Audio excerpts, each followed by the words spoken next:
So first of all, congratulations to you for a very successful meeting between President Xi Jinping and Prime Minister Modi. Sir, what is the significance of this meeting and what consensus was there? You were there, and what impact will it have in the future of the two countries? Well, on October the 11th and 12th, Chinese President Xi Jinping and Indian Prime Minister Narendra Modi held their second informal meeting in Chennai. This is also the 17th meeting between the two leaders in the past 5 years. From the Yangtze River to the Indian Ocean, and from their first meeting in Wuhan to the profound exchange of thoughts in Chennai, the two leaders took their time in a stroll while discussing world affairs and had an in-depth communication on the development of bilateral relations, as well as overall long-term and strategic issues with international and regional significance, holding the rudder and steering the course of China-India relations. Let me put the consensus they have reached in 3 points. First, strengthen in-depth strategic communication. The informal meeting provided an important opportunity for the two leaders to enhance mutual understanding through in-depth conversation.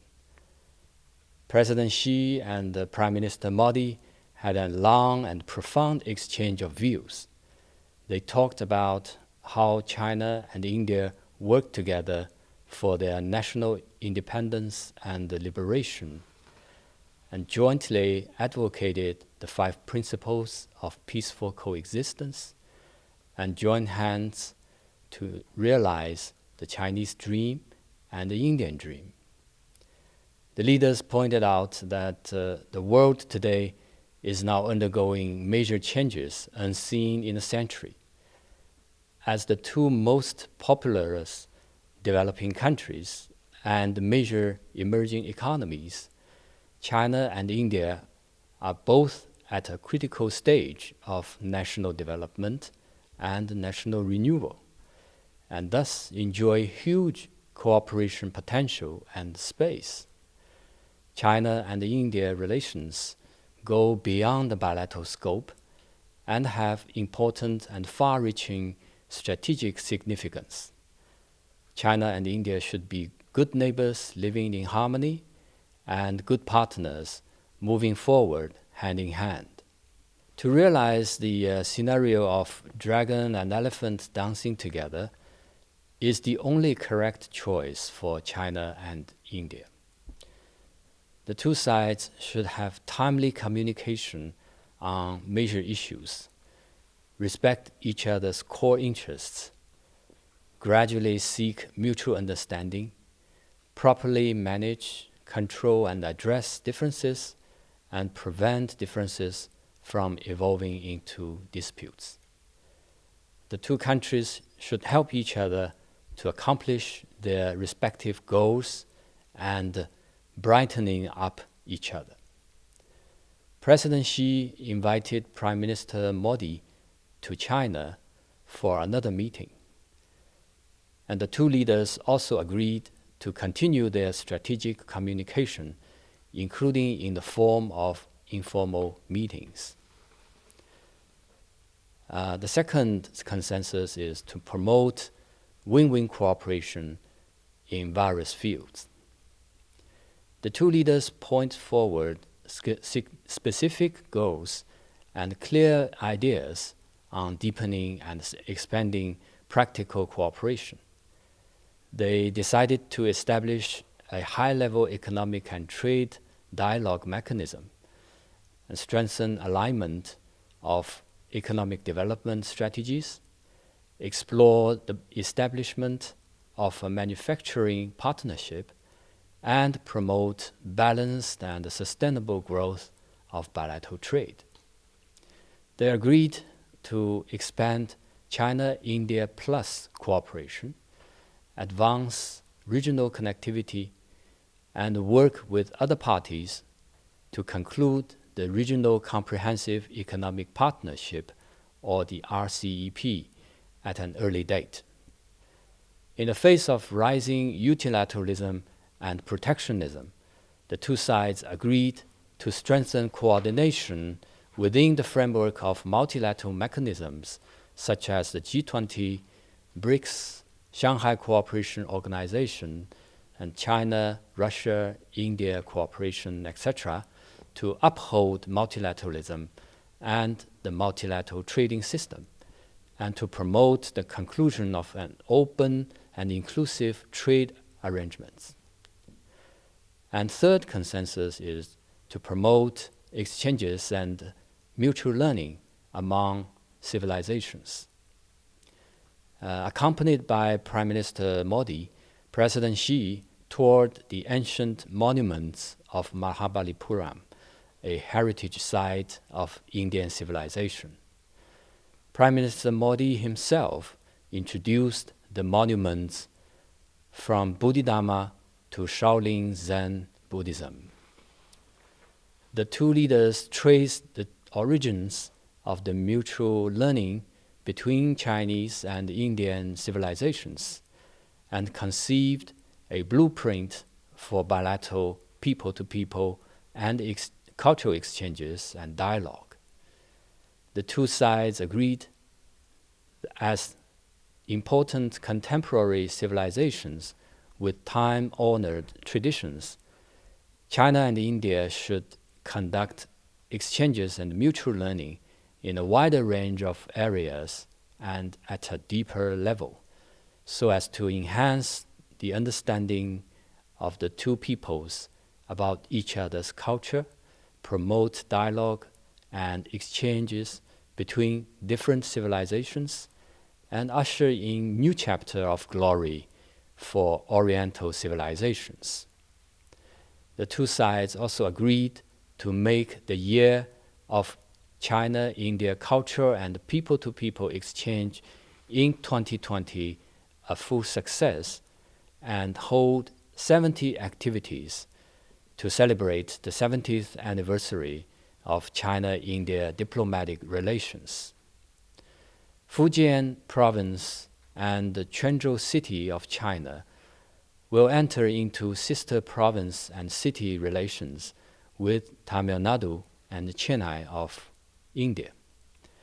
The two sides will explore the feasibility of historical and cultural studies on these two places and research on maritime exchanges between China and India. Through the Chennai informal meeting, the two leaders have made an overarching plan for the development of China-India relations in the next stage for a strategic and long-term perspective, set new goals and chartered a new course.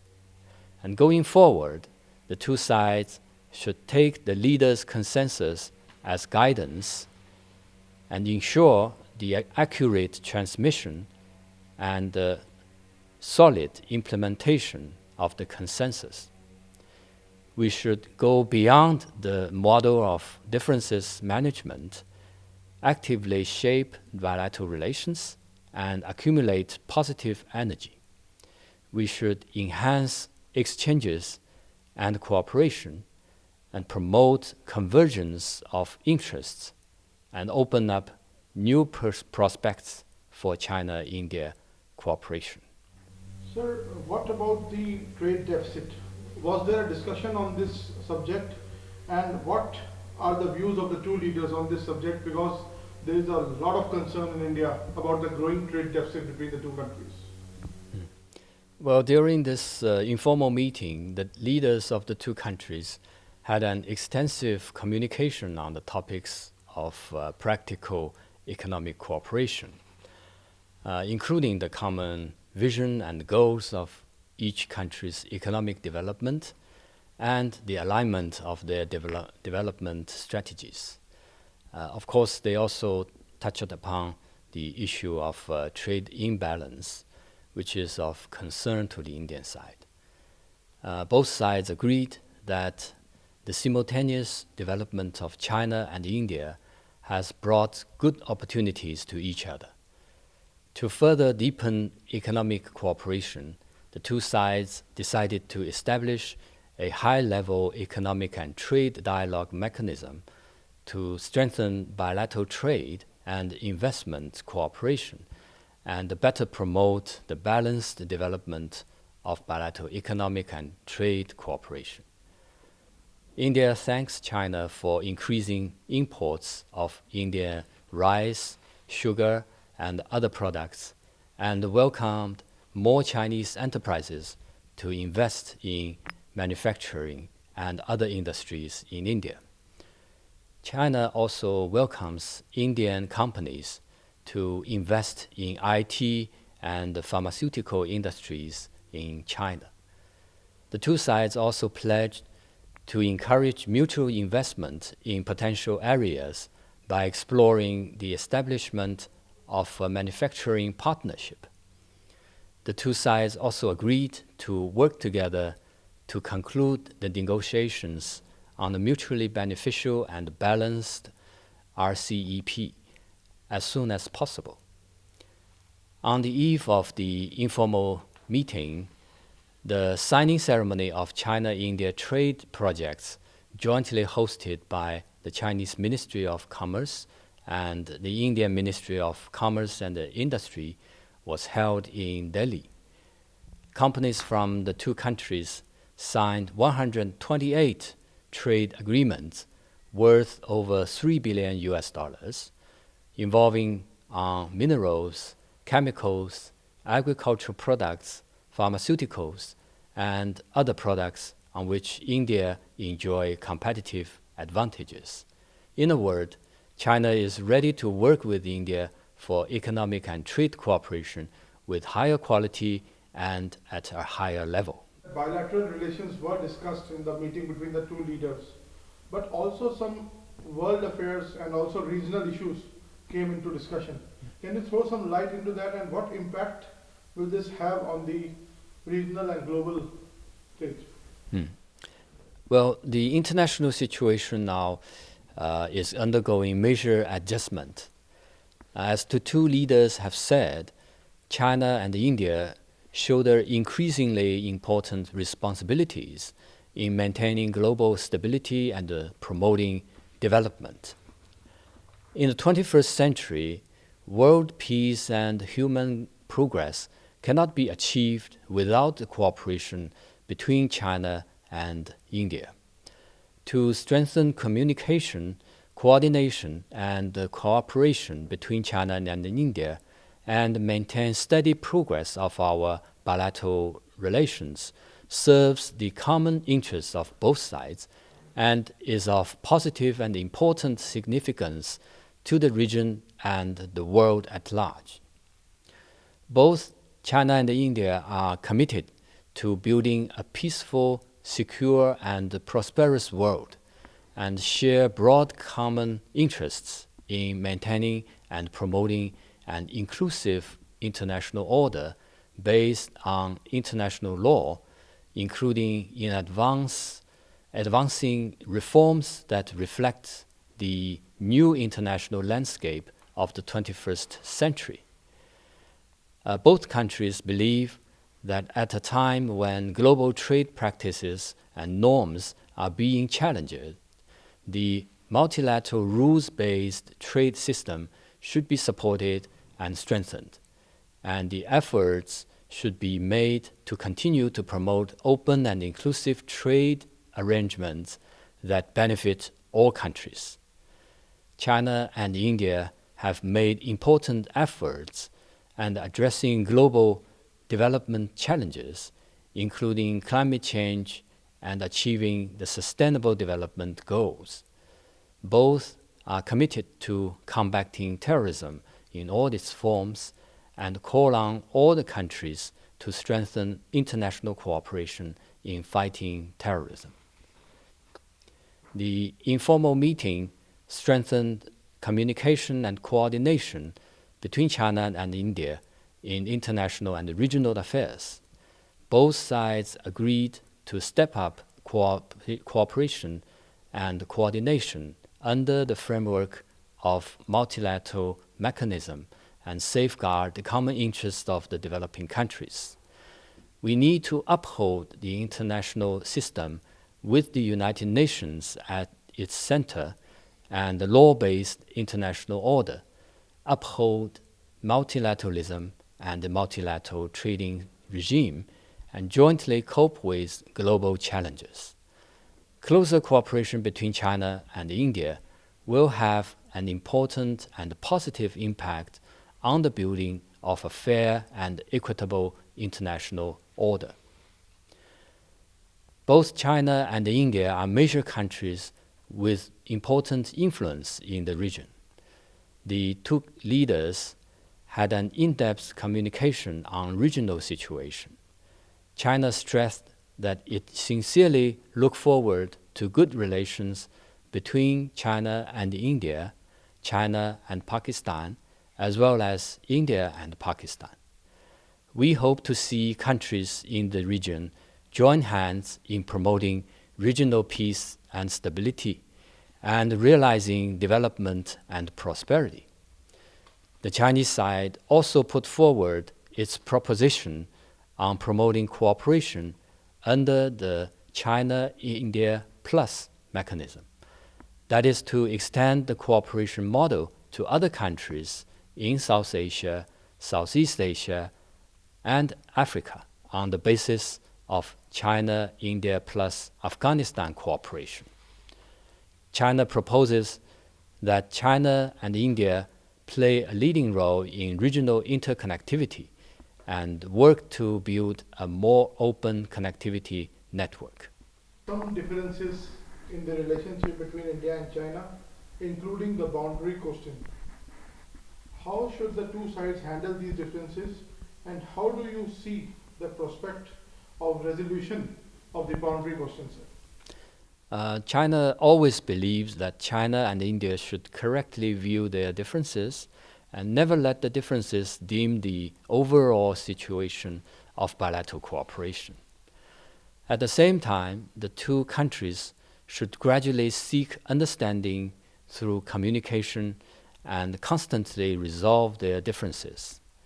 China and India should have timely strategic communication on major issues, respect each other's core interests, gradually seek mutual understanding, and constantly diffuse differences.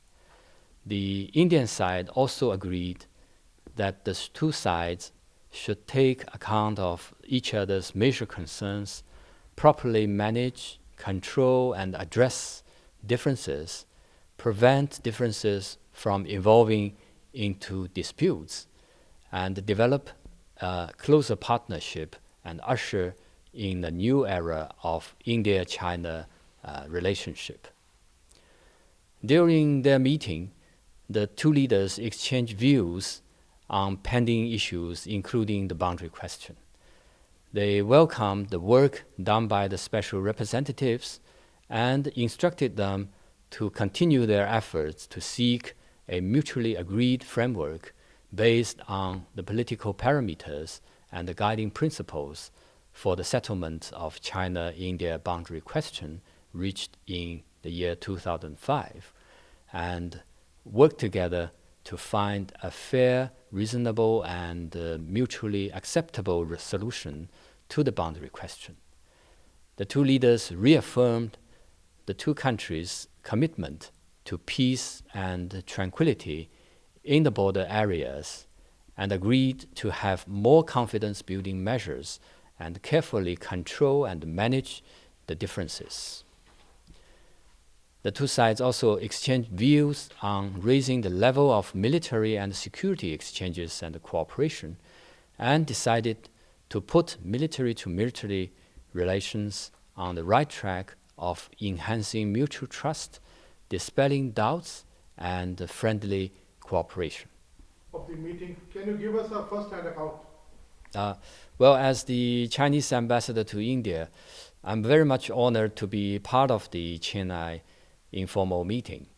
I'm deeply impressed by the importance given and the thoughtful arrangement made by the Indian side to the meeting, as well as the warmth and friendship of the people in Chennai. President Xi Jinping said that from the beginning to the end of his visit, he has received a grand welcome and warm hospitality from the Indian government and the people, and felt the profound traditional friendship between the two peoples. From my personal perspective, I have the three following deep impressions. First, the two leaders had in-depth communications over a long period of time in various forms. President Xi Jinping and Prime Minister Narendra Modi spent most part of the informal meeting on the one-on-one exchanges, including their discussion at the Shore Temple on exchanges and mutual learning among civilizations, and watching together the splendid cultural performances under the deep starry sky, and enjoy tea together at the seaside. Prime Minister Modi accompanied President Xi and gave him guided tour of Arjuna's penance, Panch Rathas, Shore Temple, and other monuments. The time of the two leaders spent together discussing and exchanging ideas was longer than expected. They talked freely without setting specific agenda, which enhanced their friendship and mutual trust. Second, I am impressed by the ever-growing friendly sentiments between the Chinese and Indian people. When President Xi arrived in Tamil Nadu, local people in national costumes sang, danced, and performed the traditional Bharata dancing. Some of them walked on stilts and waved the Chinese national flags. From downtown Chennai to Mahabalipuram, tens of thousands of people lined up the 50-kilometer road, and they hold high the portraits of the leaders and waved the national flags of the two countries and chanted China-India friendship. The local people's warm hospitality and profound friendship between the two peoples is overwhelming. And the third is that I'm impressed by the time-honored historical ties between China and India since ancient times. Tamil Nadu has had close maritime trade links with China since ancient times. It is a maritime commodity transit port on the ancient Silk Road, and also a witness of friendly exchanges between the two countries in the history. Friendly exchanges and mutual learning between China and India have spanned thousands of years and greatly enhanced the development and progress of both countries and benefiting both peoples. President Xi stressed that the culture and the people-to-people exchanges between China and India have great potential, and the two sides should carry out such exchanges in a wider range of areas and at a deeper level. Prime Minister Modi also pointed out that the wisdom from the two countries' ancient and profound civilizations can provide inspiration for solving various challenges facing the world today. So China and India should not only face history, but also forge ahead and create a future. So indeed, China and India should not only carry forward the rich heritage of historical exchanges, but also enhance dialogue and exchanges among civilizations in the new era and learn from each other so as to inject more lasting impetus into the development of bilateral relations and jointly realize the great renewal of our two civilizations and working together for a community of shared future for mankind. I would also like to take this opportunity to wish all my Indian friends a happy Diwali. Thank you very much.